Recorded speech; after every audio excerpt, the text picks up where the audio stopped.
Well, welcome to Spotlight on Vegas Business, the premier business show you don't want to miss. We have a very familiar face with us today. We do? Must be Yes, Katie's. No. Aaron Phillips. I know a lot of you out there know him. He has his own podcast. He's also got a lot of experience in sales and, well, many other things. Don't ask me to define many other things, but yes, thank you. This is so cool. The tables have finally turned after all the years when I got you to even start radio. Exactly. So, it's just a little backstory there. Aaron Phillips is the one that's responsible for setting me on this path to having my own studio, basically. The Godfather. Yeah, right, exactly. Basically, he had a studio called VNR, and I came on as a guest on one of the shows. I loved the spotlight, I guess you could say. And he convinced me to have my own show, try it out, and had my own radio show on VNR, internet radio, and that just developed into And now TV. you have your own studio. Yeah. So, yeah. It's good. It's good. It's good. But today we're going to focus on Aaron being in sales. Correct. Yes. So, in the hot seat. In the hot seat. In the middle. You're in the boiling water. So we're Monkey just in the going to middle. start firing off questions. You're going to answer them as fast as you can. This I is a love game that. show. Cool. I'm kidding. I love Let's that. start out. What got you into sales? You know what? I was an operations manager first for many, many years for payroll companies and stuff. And running and dealing with people was my forte in managing.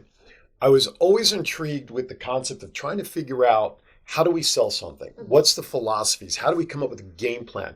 So when I worked for that national payroll company as the operations manager, I had a good relationship with the sales manager, and I always sat in the sales meetings because I always wanted to hear the conversation. What was the plan? How can we devise this? Maybe operations can help. Maybe we can do this, we can do that. And I've always been intrigued to try to figure out the best way to market, because we were talking about that before we started recording, and promote this product to success. And I guess after all those years of not wanting to go into sales, because as we know, sales is usually a commission-only job for the most part. Right.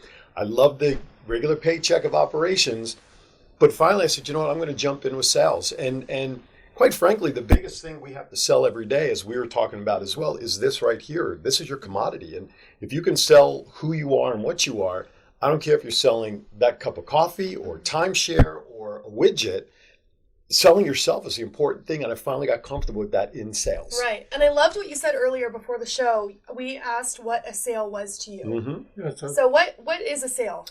When I was in the timeshare industry, they really broke it down to a couple of different phrases, and I'll just kind of give this explanation. First part of the sale is it's the transfer of emotion. You've got to connect with the person you're talking to, which is one of the reasons I don't like going to new car sales lots. No offense to all of you out there, but there's really not a connection because everybody has that trepidation of going to a car lot, Right. you know? So the first part is there's a transfer of that emotion when you bring up to somebody that you're talking to that either they know they have a problem or you're bringing up a problem they didn't know they have. Okay. Right. So that's the second part. The next part, very simply, is this: you're presenting a solution to solve that problem. That's generally when a sale will go down. The second part of that is something I didn't share with you beforehand, and Mark knows this. There's 3 reasons people will do business with each other. You know what those are, right? Yep, Why don't you tell? Let's see if my student. Your pupil. Well, you always do business with people you know, like, and trust. Exactly. It's really that You do simple. business with people that you know, like and trust. That's right. So we can't do business with people we don't like. No, you can. I mean, those people can grow on you potentially if you get past whatever concerns you have. But for the most part, like for me, coming from the East Coast, I'm out here 24 years. I'm from New Jersey. I deal with a lot of gut instinct when I meet people for the first time. Right. If I'm comfortable with them, you can sell me the Brooklyn Bridge. There's a chance I'll buy it from you, you know?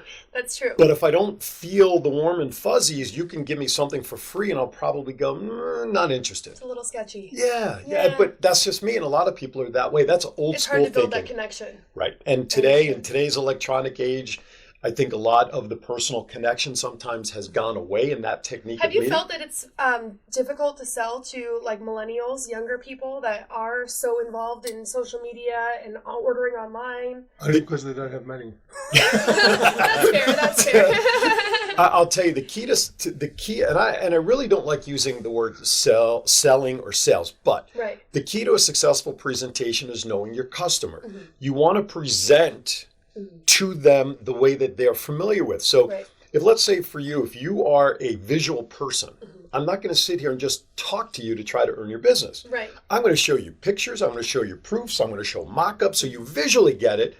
And I'll fill in with a few words because that's how I know I have to sell to you. And being so good at sales, how long does it take for you to make that decision if they are a visual or an audio or Within the hands-on? within the first 30 minutes, of what I call, as we all would like to call, breaking the ice with somebody, I'll talk anything but business. Right. Life, how'd you get here, what'd you do? Just get to know them. And within that conversation, number one, you can feel what kind of level you're on with them. Right. Can you call them John, or do you have to call him Mr. Smith? Right. Jane or Mrs. Doe? Right. Because that will also separate how you verbally will deliver your information, more casual or very rigid and straight up and professional. Right. So personally, it's a matter of just kind of gauging that. And for me, if I'm meeting somebody in person, I generally will not ask necessarily for the sale on the first appointment. Right. It usually, when you're meeting somebody for the first time, it's usually, and I just proved this past week as I just had a sale with a sponsor for my podcast. I first met them, said, hello, how are you? It's a new business that opened right down from my CrossFit place. I met the husband and wife. Hello, how are you? The wife said, can you come back this following weekend? They're having a grand opening. I want you to meet my husband, who's in charge of all that. Yeah, sure, no worries. So I went in. That was visit number 2, and we talked for a little bit. He said to me, can we make an appointment for next week? Let's go over some of the finer details. Absolutely. So last Friday was appointment number 3. We came to a deal, came to an agreement, and there it was, the third appointment. In that particular case, we were able to seal the deal, but that's just the process. Every prospect is a different process for the most part. When you're regular networking meetings, you know this. Oh, Right? absolutely. It cuts it down a lot faster because you're already in that first step. Many, And I think many that the times. show right now is so great, the dynamic, because we do have someone so focused on sales and someone so focused in marketing, and they're similar but not the same. So No, absolutely. One of the things I love about your presentation, which really hit home when I first saw it, was your view on objections. yeah, that was You know, great. I'm a very conservative, shy, reserved person. So when somebody objects, I take it personally. Absolutely. But that's obviously a mistake. And I still do. I still do today, though. It's like, well, what did I do wrong? What could I have done better in my presentation to earn the business? And again, I'll just refer back to my days in timeshare, because when you're seeing clients so quickly, and someone doesn't buy, you literally maybe have only 5 or 10 minutes to reset Right. before you have to get ready for your next potential client. Right. And it took me a long time, and I still have to remind myself to do this all the time, that objections, ladies and gentlemen, are part of the selling process. Right. You want people to say no. They can say no 100 times, but how many yeses do you need? Right. Yeah, you only need one yes. And also one could argue that objections, as you pointed out in your talks, objections are actually a good sign because it shows that there is a level of interest there. If they don't do anything, they just nod their head, you've kind of lost them. But if they're objecting, there's some level of interest. They're Correct. still listening to what you're saying. And body language in talking to your potential customers, very important. Not your Well, body so language. Funny. I was actually going to ask you if you've ever studied like psychology. You understand like feet pointed at you, or if you take a drink, they take a drink. It's like the little tricks of the trade. It's all body language. I mean, we do it today. If someone's like slouching back or this, they're disinterested. But here's the one I had the most fun with. I would sit across from a timeshare appointment. Okay. We know people aren't coming in there to buy. We know that. Right. And there's books written on how to survive a timeshare tour. But when somebody would sit down at the table and they would sit like this, and they'd be 6 feet from the table. I don't care if it was the husband or the wife. Generally, it's the husband or the male. Right. And I would look. Cop. Yeah, exactly. The bad cop, good cop. Exactly right. And I would look at the gentleman and I would say, listen, and I'll use Mark as an example. I said, Mark, I appreciate that, your wife probably twisted your arm to be here. But I said, I got to share this with you. I appreciate how you're sitting, but 9 out of every 10 clients that sat like this from the table, they ended up buying. So you just flat out called them out, and now they don't know how to sit because no, they're still trying to tell you no. They drop their arms and they come shuffling into the table to pretend they're interested because now like, well, I don't have my arms folded. I want to be that 1 out of 10 that doesn't buy. Right. So at least I broke the ice that way. Right. And you call them on it. Now, could I do that with everybody? No. No, I had to kind of feel if I could get away with that. Right. You know, if it was someone that is a very aggressive approach. Of course, you call it, listen, I hate to say it this way, but you call a spade a spade. You call them out on it. Right. When, again, I love dealing with people in the car industry. I poo-pooed them a few minutes ago, but anybody who's been on a timeshare presentation or any sales, you know, you're dealing with numbers. You want to get to the best package. Mm-hmm. And I would just talk to a sales guy who's in the car business straight out and say, look, I'm going to tell you right now, I'm not going to play games with numbers. Mm-hmm. Here's the bottom line number. Mm-hmm. You leave here, you can come back like you can on your car lot, right? Either we're going to do this, here's my best number, yes or no is all I need. And literally, 9 out of every 10 people that were in the industry like that, those people bought because they appreciated my straightforwardness. Right. They know the game on I know, there, and right? let's be honest, buying a car is the worst process ever because it takes 6 hours Correct. of acting like you're going back and forth, right. But you're really Only if not. you're buying new cars. Yeah, it's true. I have not bought a new car in about 8 years. I bought 3 of them last year and I'm over it. I like to buy my cars at a place that rhymes with Carfax. Anyway. Oh. Well, actually, Sorry. I know this is getting a little bit sidetracked. That's okay. But it's your show. Go sidetrack as you want. That's fine with me. There's a company called Carvana which can buy cars online. Right. And I actually bought a car online from them. Oh, okay, I've always wanted to ask somebody, how was that process? It's very smooth. It's actually quite. I was one of those people that said I would never buy a car online. Only an idiot buys a car online. Online, right? You don't get to test drive it. You don't get to see the fabric on the seats. Okay, so Carvana is not paying for this. We're not sponsored by Carvana, Starbucks, anything. Or the Carfax company. Or CarMax. Right. So you said the real name. But did you buy that here? Yes. Because they don't have any of the convenience machines. No. I saw it in Arizona once. There's a convenience machine? Yes. In some cities, they actually have like a car vending machine. Vending machine, thank you. Car vending machine. But basically what they do is that you order the car that you use online. Mm-hmm. It takes about 5 days to get here. Mm-hmm. You test drive it, and you can send it back if you don't have to test drive. In fact, you have 7 days to send it back with no questions asked. So you can actually test drive it for 7 days. If you don't like it for whatever reason, just send it back. That's incredible. Yeah. I looked at a couple when I was just going through this circuit now. I actually went to Carvana to see, and I was afraid to pull the trigger because you don't know what you're getting. I was like, I just want to go kick the tires. Right. I won't even buy clothes online because I want to try them on. I want to touch them, the cuts, and now that so it's like there's certain things I just have to buy on hand. Anyway. So sidetrack. That's okay. That's okay. We're still talking about sales. That's right. But it was a good experience, and you don't have to deal with car salesmen.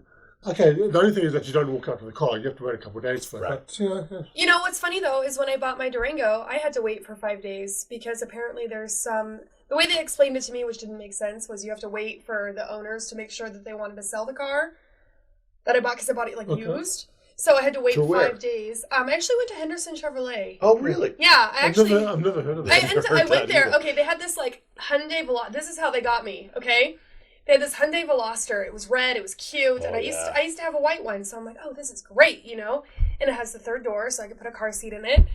And it was like $3 or $4 grand below Kelley Blue Book. And I'm like, wow, this is an honest dealership, right? I didn't even realize that, of course they could take the hit on one car if they're going to get you into something else. So I'm looking at this $8,000 Veloster. I end up leaving buying a $35,000 Durango. And then they do get because, it's an honest company and they're not going to screw you over. But I did have to wait, I think 4 or 5 days to pick it up. Well, that's why I like CarMax, because the prices are what they are. They're pre-owned. There's no haggling. There's no haggling on your trade. There's no haggling on the sticker price. It is what it is. And there's no pressure, no nothing. And I have access. You have access to all the cars across the country, depending if you want to pay for the shipping. Right. Yeah. So, hi. Hi, Mark. Okay, so back now we've done a commercial for car sales. That's right. Now we've done a commercial for car sales. But I think it's great to talk about. Absolutely. Because it now shows you're the showing difference. The different ways that they're selling cars. Absolutely. And actually, I think Tesla has a different business model as well. Which I worked for them for a very short time. Did you? They don't even have, they don't have car lots per se. Right. I mean, they have one here. We actually have a location not far from here where you can go in and look On at Sahara, on Sahara and Rainbow, where you can kind of look at the demos, but pretty much you're ordering online. Right. And you're building your car online. Right. And people don't see their car until it is done and delivered. Right. Yeah, but I think that's actually a nice segue into Sure.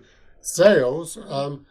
You know, with the millennials coming up and all that, everything's on the internet. We've got the gig economy. You know, you got Lyft, you got the Postmates, you got all these deliveries. And I honestly, everything is online now. I am a millennial. I remember when Amazon was just used books for school. I was looking up like what Fahrenheit 451 or whatever that book is called. Or like of Mice and Men, and now it's like this mega store. And I remember it's like an eBay. I remember the shift like happening overnight, where it's like I went on to go look for another book, and then all of a sudden toasters and hair straighteners and God knows what else popped up. That's right. To $1 trillion company. So it kind of, I mean, that format groomed my generation to be more trusting online. Like you said, you wouldn't buy a car online. Nope. But for somebody like me, my whole life is bought online, you know? Yeah. So... And the same goes for all types of automation. I don't know how we're getting onto this subject, but okay. We're like the show with the cat chasing a red light on the wall. A lot of rabbit holes. Never know where it's going. Which is the way I like shows. So, you know, I want to talk about automated cars for a second. Sure. Autonomous vehicles?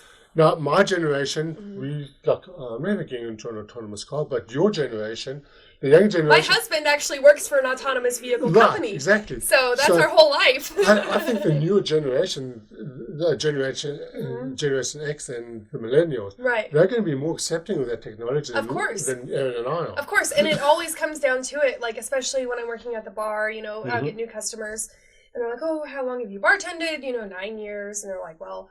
what does your husband do? And I'm like, funny story. He drives cars that drive themselves. And they look at me like, how can you drive something driving itself? You know, they don't understand the process of having a driver, you know, in case something happens. Is it the same company we mentioned before? This company is Aptiv. Oh, okay. So, Aptiv. But Tesla knows, you know, people know Tesla's name, and they have the autopilot cars. Absolutely. Hyundai. My Hyundai drives itself. Does it really? It has lane keep assist, and it has a little steering wheel icon that but pops do you have to keep your hands near the wheel? You have to keep it near the wheel, of course. So it's really not an autopilot, because in case, God forbid, an emergency, you have to have your hands by the wheel. But it will beep at you if you don't touch it before it disengages. And it does. I mean, it makes turns and, you know, it does everything. Yeah.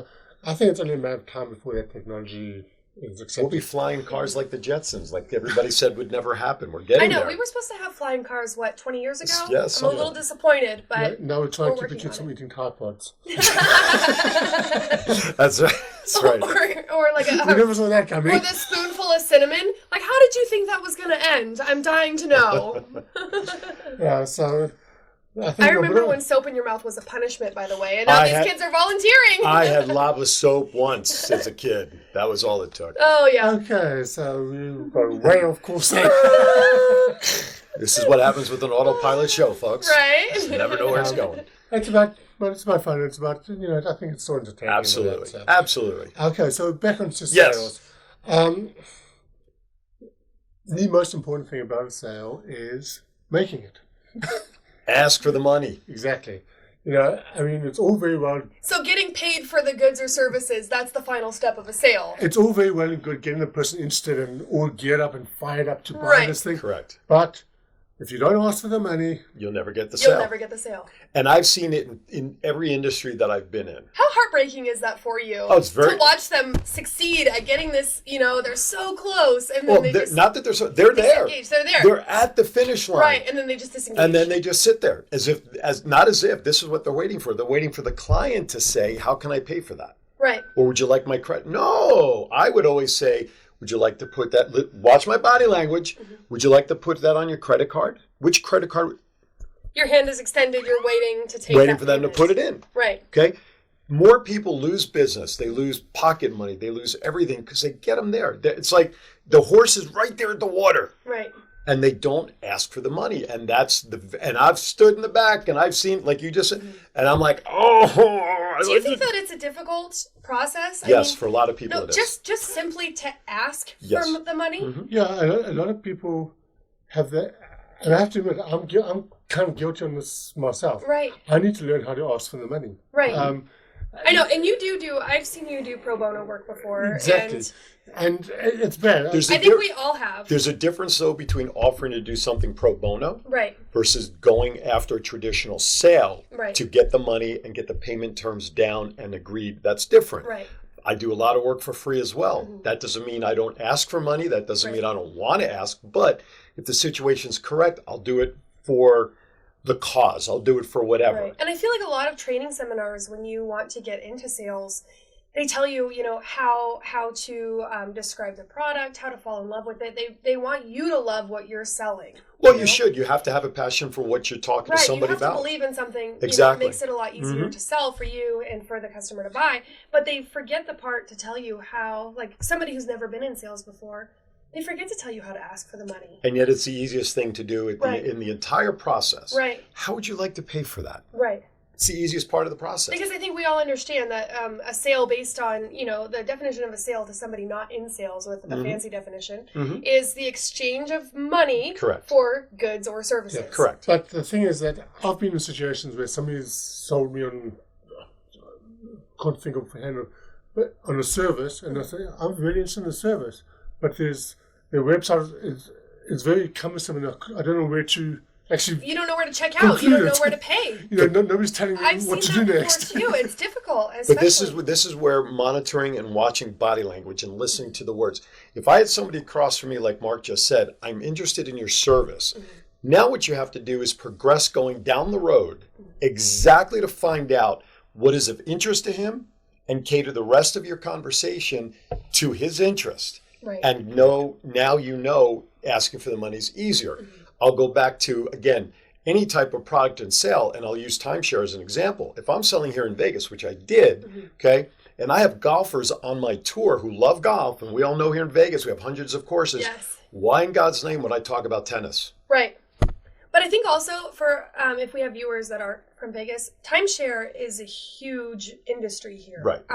So it's something like if you're not from Vegas, you don't understand what. Yeah, I exactly just we're use that as talking about. reference. That's all. Timeshare is a huge industry, and maybe you should explain what a timeshare briefly is on the selling side, so we're not. All it is, it's basically instead of using the money that you're using now to quote unquote rent your vacations by spending money that has no return in hotels and things, you buy a portion of time that once that money is paid and paid off that you are going to spend for a shortened amount of time, you still can continue to vacation even when that is paid off. So you're borrowing. It's like a leased car is a perfect example of what a timeshare scenario is.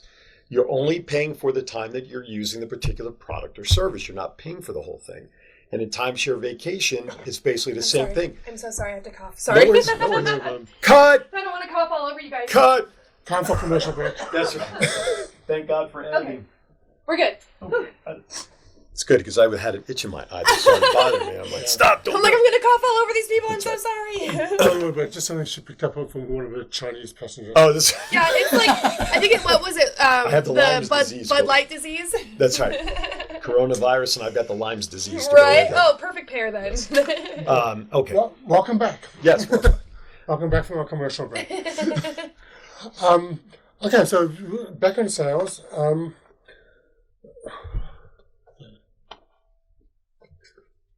How many years have you? How many years have you been in sales? You have to restart it. Okay, welcome back, everybody. We're back with Aaron Phillips and Katie Thank Bushong. you. Yes. So, yeah, so we're back on sales. We're still talking about sales, and we're talking about how to conclude a sale. Right. So, I want to know, how many years have you been in sales? Oh my gosh. The first time I was in this selling world, I was 14 years old, selling shoes for Tom McCann shoes back in the East Coast. I was actually started out as a stock boy, but because I looked older than my age, I was hired at the age of 14. That following summer, after I turned 15, they got really busy one night in the store. And it was a time where they had standalone stores. Not like today, you can go into a Department store. A department store like Target or whatever, where they have the Tom McCann brand. Right. These were standalone, like Shoe Town. That's another name from the East Coast people would be familiar with. And they just got so busy one day. I lived across the street, and they said, "Do me a favor, go home, throw on a pair of slacks, shirt, and tie." So there I was, in the age of 15. I was selling shoes for Tom McCann shoes, and that's really what got me started in sales. That's incredible. Yeah. Did you have a mentor that explained things to you, or just kind of fish No, out of water, that's what you were going to do? They just said, "Look, you know the product, you're in stock, you know the inventory." Mm-hmm. And basically what's different about that kind of sale versus what we're talking about here, those are what I like to call warm sales. People came to me for a product. I didn't have to sell it. Now, they already knew they needed it. Yeah, exactly. Right. Now, if I had 2 or 3 shoes that can do what they're looking for, did I have to talk about the differences? Sure. Mm-hmm. But because they came in, they knew they needed shoes like other products. They came in, I just had to more or less not lose the sale. Right. So. I just want to cover another point, which you did cover a little bit earlier as well, is every person is different Yes. needs. I mean, a lot of us have products or services that have a whole range of benefits. Mm-hmm. To me, the trick is to find out what their needs are and highlight the benefits of that service or product that's going to meet those needs. If it's possible, and here's what I mean by that. I learned this lesson when I first moved out here, and I'll give credit where credit is due. Denise Michaels, who's an author and an international bestseller, and I was meeting with her. I know you do. And Stacy Hall, also someone else. Mm-hmm. And I believe that everybody should be marketing, promoting their business. And at the time, I was just getting started in radio. And I thought, if you had a business or product you need to market, and you need to market on my radio show. So what they taught me was this very simple fact: not everybody is made for your product or business. Right. And it kind of took me back. It's like, well, who doesn't want to advertise their business? Right. Right? But they gave me an example, like for an online radio show, a local attorney doesn't care if someone in New York hears their commercial. They want local business. Right. So I had to change how I was presenting my show, not caring that for somebody locally that the show's covered on the internet.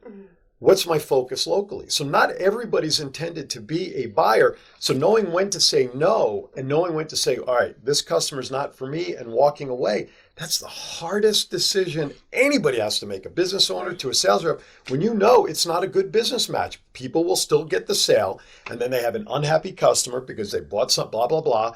But sometimes you got to say, look, after spending an hour with you, in my opinion, I don't think my product is for you, but I thank you for your time. Maybe you know somebody who could use it. So you always leave the door open positive. You don't say, well, you don't need my product. And I genuinely think that they appreciate that I think and so. would send you the right clientele I would if they hope so. have them in their friend base. Absolutely. I would certainly hope so. Yeah, because that's a very honest statement. I Yeah. remember I got into sales when I was 17, and we sold this really expensive mineral makeup, right? And one of the tricks that we would do is to be honest, The foundation is fantastic. It'll clear up your acne. It'll cover everything that you have, going on. But I'm going to be honest, my lipstick only stays on for about an hour, and sometimes it shows up on your teeth. Right. Just being honest, Absolutely. And so then it builds that trust, like, oh. And that goes back to that know, like, and trust. Right. And they'll come back for that one product that they buy from you because they trust you. Right. And they'll get that other stuff they need elsewhere because they're still loyal to you. That's true. Okay. So we're kind of running out of time here, but I do want to give Aaron a bit of an opportunity to talk about his podcast. Yeah, let's do the plug. Oh, my gosh. So let's do a little bit of a plug. Sure. All of them are just on my main one. Your main one. Let's go with You can go to my Facebook page to get the rest of them. But twin brothers from different mothers, every Saturday, 12 p.m. to 1 p.m., my co-host Neil Portnoy. We started this a little over a year ago. And basically the description is very simply this, where it's just the musings of two guys who happen to look a lot alike in life. It's amazing. Right? He is 10 years older than me, right, Neil? But we share a lot in common. And for 14 and a half years that I've been on the radio, there are two topics I'll never talk about on any radio show. You know what they are, don't you? Politics and religion. There you go. Those are bartender rules. Perfect. Ask Rush Limbaugh what happens when you get labeled something. But anyway, so we talk to movers and shakers, entertainers. Our show is meant to be light, funny, informative, goofy, silly.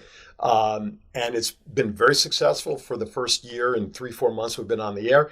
Just simply go to Facebook, our Facebook page, Twin Brothers. You can catch the live feed 12 p.m. to 1 p.m.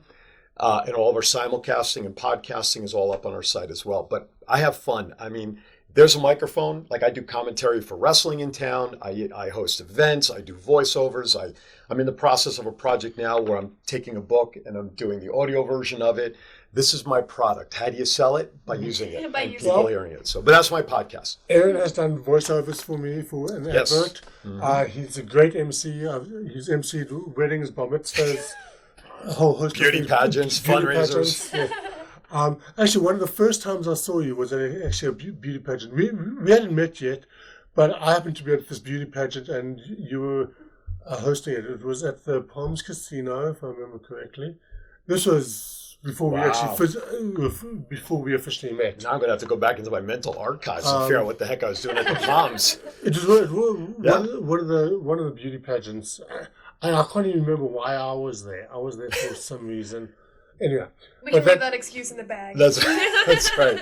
That's right. so But yeah, I appreciate that. And like I said, just look me up on Facebook. I'm all over the place. You can learn about all my other. I also do podcast production and training. So if somebody wants to do what you guys are doing, I have a whole curriculum which Mark is aware of. And if anybody comes here, that's something that we offer and can offer Exactly. for anybody who's brand new. that's actually one of the things I actually wanted to point out is that, obviously at BizSpot Studios, we're looking for people to host their own shows and all that. And although I know a fair amount about hosting a show, he's the expert and he can actually train you and guide you on You're how like the to Mr. have, Miyagi of what we're have- doing. how to host it. Wax Exactly. on, wax off. Not only just doing the podcast, but how to sell for sponsors and dealing with those objections correct. too. So he's taught me pretty much everything I know. Oh quite my frankly. God. Don't blame me. Um, You're one of my best. I got to say, over the years, I hate to call you a student, but you are one of the few people that after all the years that I've worked with and trained with, you're one of probably the only one that's still in the industry fighting through it, and one that I'm most proud of because you've gone from hosting a show with nerves because of that accent everybody says you have, to now accent? owning your own podcast studio, and that's a heck of a progression over It is. 7, 8, 9 Wow. years, and I'm very proud not only to call you a friend and a business associate, but to see the success of This- BizSpot Studios. Just so everybody knows, I'm going to share a little secret. Uh-oh. A secret with everybody. I am by nature a little computer nerd, introvert. Before I got involved with networking, I was the guy hiding behind my computer. My face was the back of the computer, my laptop. Right. and The little Apple logo. That's right. and then people like Nicole Sharp, who I hosted the show with, Aaron Phillips, Initially, and right? they're the ones that help me come out of my Break shells. out. Yeah, so absolutely. I'm still by nature shy and And that's what's so introverted, funny but- about us pairing up is because I'm the most outgoing, obnoxious, sit in your lap, you're going to be my best friend type of person. Shh, don't But tell we- anybody. I'll give you half an hour to cut that out. Okay, so yeah, if you're watching the show, that's the one and only time I'm sharing that secret. This has been a blast. I mean, Yeah. This to has share. been a lot of fun. Yeah. I'm so glad that you came on this show. It was Thank you. crazy to get to Yeah. meet you and see, Thank you. where Mark comes from. And Absolutely. It's been a lot. been a Anytime lot you of want me back or I can pay you to bring me back, that's fine. Whatever works. It's all right. Yeah. I mean, if my friends back home in South Africa saw me now, they'd say, "No, that can't be Mark." that can't be him. Can I get my email The address wildlife if anybody wants to reach photographer out? gone full-blown Sure. extrovert. If anybody has any question about anything we talked about, just reach out to my email, aaronphillipslv2018@gmail.com. Or, as I said, just look me up on Facebook. You can private message me. I'm an open book. If you want to just talk, if you have an idea, love to chat and see what we got going on. Absolutely. Yeah. As you can tell from this show, he's very easy to talk to and get on with, which is actually one of the things that probably makes you a good salesperson because I'm not high pressure at all. not high pressure, but also you're not afraid to approach people. Not How many Have sales? I got stories for you? I don't know how many sales I've missed because I haven't had I've been too shy to actually approach people that actually just literally. And ask me. I just actually had a realization that you are entertaining. So like when you're making the course. sales, it's engaging because I don't feel like you're trying to here, you're going to buy this and you're going to buy it right now, give me your money. It's like this life circle that goes around, of funny and comical and Because now you like him, so That's right. of course, No, so now, no like and trust. No, but it's interesting you say that because when I sit down and talk to somebody, here's the information. People always will tend to say, "I'm sorry to have wasted your time," if they're not interested. And I always say to them, "Look, you've not wasted my time. Why? Because power is knowledge. And you're going to take the information I gave, maybe not today, but I planted that seed so that maybe somewhere down the line, you're going to say, you know what was that guy talking about? Or like I said before, maybe they know somebody. Everybody you talk to is an opportunity. Maybe not right then, maybe not right away, but they may come back. And I'll talk to people just standing in line. Like I said, the client that I just closed the other day, I was on my way into CrossFit. And they had just opened their doors 4 days ago. I'm in my workout outfit. I just went in. Hey, how you doing? My name is. Who are you? And that's how you have to just ask, because what's the worst thing that'll happen?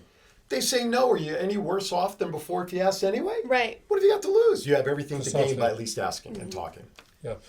Well, Aaron, thank you so much for coming on Absolute our show. pleasure. Anytime. I mean, it's actually been one of the great shows. Thank you. Yeah. I'll send my agent. I mean, all our shows are great. Just don't get me wrong. I love all my guests. But, it's always good having you on the show. Anytime. Given our history and all that. So. Anytime. Listen, you know what I've gone through health-wise as well. So if you ever want to do a show about health transitions, let me know. Call my agent. They'll hook me up. Just very briefly. Yes. He used to be a lot bigger than he is 354 pounds. Right. Goodness. And he's gone through a tremendous health thing where he's lost him and his wife have lost a tremendous amount of weight and kept it off. So we'll save that for another show. We should do a segment on that, actually. That's a teaser. Because to be continued. I also share information about tips and things, and so we can always do a show around that anytime you want. I'll be back. I got nothing to do on a Tuesday night. Cool. So thank you all for watching. And my co-host, Katie Bushong. Yeah, don't forget to like, comment, subscribe. We love to hear from you guys. If you want to shoot us an email, be on our show, we'd love to hear from you. Yeah. Have you ever thought about doing your own podcast? You can watch us on YouTube, Roku, Amazon Fire Stick, LinkedIn, Facebook. We're everywhere. We're everywhere. If we're not everywhere, just let us know where we aren't, and we'll be there. Wherever your toys are sold. And now we sound like the creepy uncle at the family reunion. So, so thank you for watching.